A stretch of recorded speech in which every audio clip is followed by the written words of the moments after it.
Welcome friends. இப்போ நம்ம ஸ்க்ரீனில் பார்த்தீங்கன்னா சிஸ்டர் பர்த்டே வீடியோ வந்து அப்படியே மேக் பண்ணதை பற்றி பார்ப்போம். ரொம்ப சிம்பிளாக தான் இருக்கும். வீடியோ வந்து ஸ்கிப் பண்ணாமல் பாருங்கள். சேனலுக்கு ஃபர்ஸ்ட் டைம் வரீங்கன்னா சப்ஸ்கிரைப் பண்ணிவிட்டு வீடியோக்கு மறக்காமல் எல்லாரும் ஒரு லைக் பண்ணிட்டு பாருங்கள். இப்போ வீடியோக்குள்ளே போகலாம். இன்ஷாட் அப்ளிகேஷன் ஓப்பன் பண்ணிக்கோங்க. இதில் ஃபோட்டோன்ற கேட்டகரி செலக்ட் பண்ணி நியூ ஆப்ஷனை கிளிக் பண்ணுங்கள். நீங்கள் எந்த ஃபோட்டோவை பேக்ரவுண்டில் செட் பண்ணலாம்னு நினைக்கிறீங்களோ எனி ஒன் ஃபோட்டோவை செலக்ட் பண்ணிக்கோங்க. இப்போ ஃபோட்டோ செலக்ட் பண்ணிட்டு கீழே கேன்வாஷை கிளிக் பண்ணி 9:16 ரேஷியோ இருக்கான்றதை பார்த்துட்டு டிக் ஆப்ஷனை கொடுத்துக்கோங்க. இப்போ கீழே அட்ஜஸ்ட்மெண்ட் இருக்கும், அதை செலக்ட் பண்ணுங்க. அதுல ஸ்டேச்சுரேஷன் வந்துட்டு ஃபுல்லா வந்துட்டு -50 வந்து கொடுத்துக்கோங்க. கலர்ஃபுல்லா இருக்கணும்னா விட்டுருங்க, இல்ல பிளாக் அண்ட் ஒயிட்டா செட் பண்றதா இருந்தா செட் பண்ணிக்கலாம். அது ஒரு சாய்ஸ் தான். நெக்ஸ்ட் கான்ட்ராஸ்ட்னு இருக்கும், அதையும் ஃபுல்லா வந்துட்டு மைனஸ் பண்ணிக்கோங்க. லைட்னஸ்னு இருக்கும், ஸோ அதையுமே மோஸ்ட்லி தேவையான அளவுக்கு மைனஸ் பண்ணிட்டு அப்படியே ஸ்க்ரோல் பண்ணீங்கன்னா விக்னேட்னு ஒரு ஆப்ஷன் இருக்கும், ஸோ அதை ஃபுல்லா இன்க்ரீஸ் பண்ணிட்டு டிக் ஆப்ஷனை கொடுத்துக்கோங்க. கீழே எஃபெக்ட்னு இருக்கும், அதை செலக்ட் பண்ணிக்கோங்க. ஸோ எஃபெக்ட்ல வந்துட்டு கான்விஎக்ஸ் அப்படின்னு ஒரு எஃபெக்ட் இருக்கும், ஸோ அந்த எஃபெக்டை வந்து நீங்க செலக்ட் பண்ணிக்கோங்க. செலக்ட் பண்றதா செலக்ட் பண்ணிக்கலாம், வேணாம்னா கூட விட்டுருங்க, அது யுவர் சாய்ஸ் தான். இப்போ டிக் ஆப்ஷனை கொடுத்துக்கோங்க. உங்க போட்டோஸ் ஒன்று ஜூம் பண்ணணும்னா கூட ஜூம் பண்ணி இந்த மாதிரி கரெக்டா செட் பண்ணிக்கோங்க. இப்போ செட் பண்ணிட்டு கீழே ஸ்க்ரோல் பண்ணீங்க அப்படின்னா பிப்ன்ற ஆப்ஷன் இருக்கும், அதை செலக்ட் பண்ணுங்க. இப்போ நம்ம போட்டோஸ் வந்து 1 by 1 ஆட் பண்ணலாம். ஸோ ஃபர்ஸ்ட் நீங்க எடிட் பண்ண போற எனி ஒன் போட்டோவை செலக்ட் பண்ணிக்கோங்க. இப்போ போட்டோ செலக்ட் பண்ண வாட்டி நம்ம சிஸ்டருக்கு பர்த்டே மேக் பண்றதுனால நீங்க உங்க சிஸ்டரோட இருக்கிற போட்டோஸாவே செலக்ட் பண்ணிக்கோங்க. கிராப்ன்ற ஐக்கான் இருக்கும், அதை கிளிக் பண்ணிட்டு 1:1 ரேஷியோ கொடுத்துட்டு கரெக்டா உங்களோட ஃபேஸ் வந்து எந்த அளவுக்கு வேணும்னு நினைக்கிறீங்களோ அதை மட்டும் கிராப் பண்ணிட்டு டிக் ஆப்ஷனை கொடுத்துருங்க. கீழே மாஸ்க்ன்ற ஐக்கான் இருக்கும், அதை செலக்ட் பண்ணிட்டு அதில் தேர்ட் ஆப்ஷனை கிளிக் பண்ணுங்க. கீழே பார்டர் செட் பண்ற மாதிரி இருக்கும், அதுல வந்து ஒரு 5ல கொடுத்துக்கோங்க. கீழே கலரை வந்துட்டு ஒயிட் கலர் பார்டரை கொடுத்துட்டு டிக் ஆப்ஷனை கொடுத்துட்டு இப்போ இதோட சைஸை கம்மி பண்ணிக்கலாம். கம்மி பண்ணி இதை வந்து மேலே இந்த மாதிரி செட் பண்ணிக்கோங்க. ஸோ இப்போ நான் எப்படி செட் பண்ணியிருக்கேன்றத பார்த்தீங்கன்னா தெரியும். ஸோ இந்த மாதிரி செட் பண்ணிக்கோங்க. செட் பண்ணிட்டு கீழே ஸ்க்ரோல் பண்ணீங்கன்னா காப்பின்னு ஒரு ஆப்ஷன் இருக்கும், அதை காப்பி பண்ணிட்டு இப்போ அந்த இமேஜோட சைஸை கம்மி பண்ணிட்டு மறுபடியும் அதே இடத்துல இந்த மாதிரி செட் பண்ணுங்க. இங்க கீழே ரீப்ளஸ்ன்னு இருக்கும், அதை கிளிக் பண்ணிட்டு நெக்ஸ்ட் வேற ஒரு இமேஜ் அந்த இடத்துக்கு செட் பண்ணுங்க. கிராப் ஆப்ஷனை கிளிக் பண்ணிட்டு 1:1 ரேஷியோ கொடுத்து கரெக்டா அதே மாதிரி ஃபேஸ் தெரியற அளவுக்கு கிராப் பண்ணிட்டு டிக் ஆப்ஷனை கொடுத்துருங்க. இப்போ அந்த பேக்ரவுண்ட்ல இருக்க இமேஜை செலக்ட் பண்ணுங்க. கீழே காப்பின்ற ஆப்ஷன் இருக்கும், அதை காப்பி பண்ணிட்டு அதை இந்த மாதிரி ஃப்ரண்ட்ல வந்து இந்த மாதிரி செட் பண்ணுங்க. இப்போ செட் பண்ணிட்டு கீழே ரீப்ளஸ்ன்னு இருக்கும், அதை கிளிக் பண்ணிட்டு நெக்ஸ்ட் ஏதாவது ஒரு இமேஜை வந்து மறுபடியும் செலக்ட் பண்ணிக்கலாம். அதே மாதிரி தான் கிராப் ஆப்ஷனுக்கு போயிட்டு 1:1 ரேஷியோ கொடுங்க, அப்பதான் ஷேப் வந்து கரெக்டா இருக்கும். இப்போ ஃபர்ஸ்ட் மேல இருக்க இமேஜை கிளிக் பண்ணுங்க, நெக்ஸ்ட் சென்டர்ல இருக்க இமேஜ், நெக்ஸ்ட் கடைசியா இருக்க இமேஜ், இப்படி கொடுத்தீங்கன்னா கரெக்டா உங்களுக்கு ஆர்டர் பை ஆர்டரா வந்துடும். இப்போ கீழே பிப்ன்ற ஆப்ஷன் இருக்கும், அதை செலக்ட் பண்ணுங்க.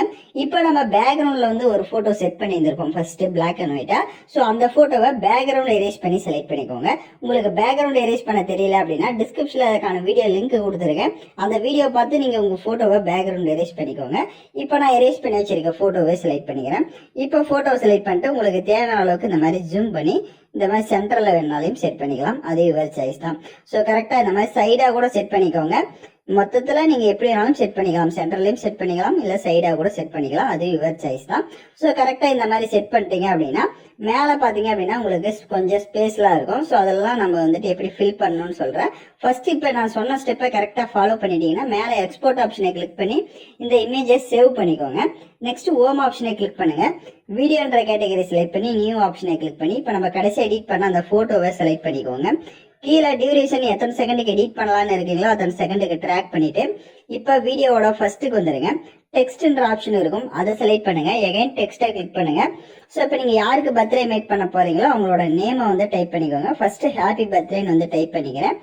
பக்க டபிள்யூ ஆப்ஷனை கிளிக் பண்ணிட்டு அதில் போல்டான ஏதோ ஒரு ஃபாண்டை வந்து நீங்க கரெக்டா செலக்ட் பண்ணிக்கோங்க. இங்க ஸ்டோர் ஆப்ஷன் இருக்கும், அதை கிளிக் பண்ணியும் நீங்க மொபைல் டேட்டா ஆன் பண்ணி டவுன்லோட் பண்ணிக்கலாம் ஃபாண்ட்ஸை. ஸோ பக்க கலர் இருக்கும், கலர்ல வந்துட்டு ஒயிட் கலரை கொடுத்துக்கோங்க, பார்டருக்கு பிளாக் கலரை கொடுத்துக்கோங்க. டிக் ஆப்ஷனை கொடுத்துட்டு அதோட சைஸை கம்மி பண்ணிக்கலாம். எந்த இடத்துல ஸ்பேஸ் இருக்கோ நீங்க அந்த இடத்துல செட் பண்ணிக்கோங்க. இப்போ நான் மேல பாத்தீங்கன்னா கொஞ்சம் ஸ்பேஸ் இருக்கிறதுனால இந்த இடத்துல செட் பண்ணிக்கிறேன். பட் உங்களுக்கு எந்த இடத்துல கரெக்டா ஸ்பேஸ் இருக்கோ அந்த இடத்துல செட் பண்ணிட்டு அதோடைய டியூரேஷனை எண்டிங் வரைய ட்ராக் பண்ணிடுங்க. எகைன் டெக்ஸ்ட் ஆப்ஷனை கிளிக் பண்ணிட்டு நீங்க யாருக்கு பர்த்டே மேக் பண்ண போறீங்களோ அவங்களோட நேமை வந்து இந்த இடத்துல வந்து டைப் பண்ணிக்கோங்க. நான் எக்ஸாம்பிளுக்கு சிஸ்டர்னு கொடுத்துக்கிறேன், பட் நீங்க யாருக்கு மேக் பண்றீங்களோ அவங்களோட நேமை டைப் பண்ணிக்கோங்க. அதே மாதிரி இதுக்கு ஏதாவது வந்துட்டு வேற ஃபாண்டை வந்து செலக்ட் பண்ணிக்கோங்க, ஒரு ஜாயின் லெட்டர்ல இருக்கிற மாதிரி ஃபாண்டை செலக்ட் பண்ணிக்கோங்க. பக்க கலர் இருக்கும், ஸோ அந்த கலரை மட்டும் நீங்க ரெட் கலர்ல வந்து கொடுத்துக்கோங்க. இப்போ டிக் ஆப்ஷனை கொடுத்துட்டு அதை மேல இந்த மாதிரி போட்டோவுக்கு அந்த ஹாப்பி பர்த்டேன்னு வந்து செட் பண்ணியிருந்திருப்போம். அந்த இடத்துல இதை வந்து இந்த மாதிரி செட் பண்ணிட்டு அதோடைய டியூரேஷனும் எண்டிங் வரையே ட்ராக் பண்ணிடுங்க. இப்போ பார்த்தீங்கன்னா தெரியும். ஸோ நான் எந்த இடத்துல ஸ்பேஸ் இருக்கோ நீங்கள் அந்த இடத்துல அந்த டெக்ஸ்ட் எல்லாமே வந்து ஆட் பண்ணிடுங்க. எகைன் வீடியோட ஃபர்ஸ்ட்டுக்கு வந்துட்டு கீழே பிப்புன்ற ஆப்ஷனை செலக்ட் பண்ணி வீடியோ கேட்டகரியை கிளிக் பண்ணுங்க. உங்களுக்கு ஹார்ட் எஃபெக்ட் வீடியோ வந்து கொடுத்துருப்பேன். ஸோ அந்த வீடியோவை செலக்ட் பண்ணிக்கோங்க. இந்த வீடியோக்கான மெட்டீரியல் ஃபுல்லா நம்ம டெலிகிராம் குரூப்ல கொடுத்துருக்கேன். இப்ப ஸ்கிரீன்ல ஷோ ஆகிற மாதிரி டெலிகிராம் குரூப்ல சர்ச் பண்ணீங்கன்னா மெட்டீரியல் வரும், யூஸ் பண்ணிக்கோங்க. அதை செலக்ட் பண்ணிட்டு அதை ஃபுல் ஸ்கிரீன் செட் பண்ணுங்க. கீழே வால்யூம் ஆப்ஷன் இருக்கும். அதுல இருக்க வால்யூம் ஃபுல்லா மைனஸ் பண்ணிட்டு அப்படியே பேக்ல வந்துட்டு பிளண்ட் ஆப்ஷன்ல ஸ்கிரீன் ஆப்ஷனை கொடுத்துட்டு டிக் ஐகானை கொடுத்துருங்க. கீழே ஆடியோன்ற ஆப்ஷன் இருக்கும். அதை கிளிக் பண்ணி மியூசிக்கை கிளிக் பண்ணிட்டு ஓனா உங்களுக்கு பிடிச்ச சாங்ஸ் வந்துட்டு நீங்க ஆட் பண்ணிடுங்க. நெக்ஸ்ட் நீங்க பிளே பண்ணி பாத்தீங்க அப்படின்னா உங்களுக்கு வீடியோ பார்க்க விஷுவலா சூப்பரா வந்து ஷோ ஆகும். நான் சொன்ன ஸ்டெப்பை கரெக்டா ஃபாலோ பண்ணிக்கோங்க. யாருக்காவது ஏதாவது டவுட்ஸ் இருந்தா ரிவைண்ட் பண்ணி பார்த்து கூட எடிட் பண்ணுங்க. மேலே எக்ஸ்போர்ட் ஆப்ஷன் இருக்கும். அதை கிளிக் பண்ணி தேவையான குவாலிட்டியில சேவ் பண்ணிடுங்க.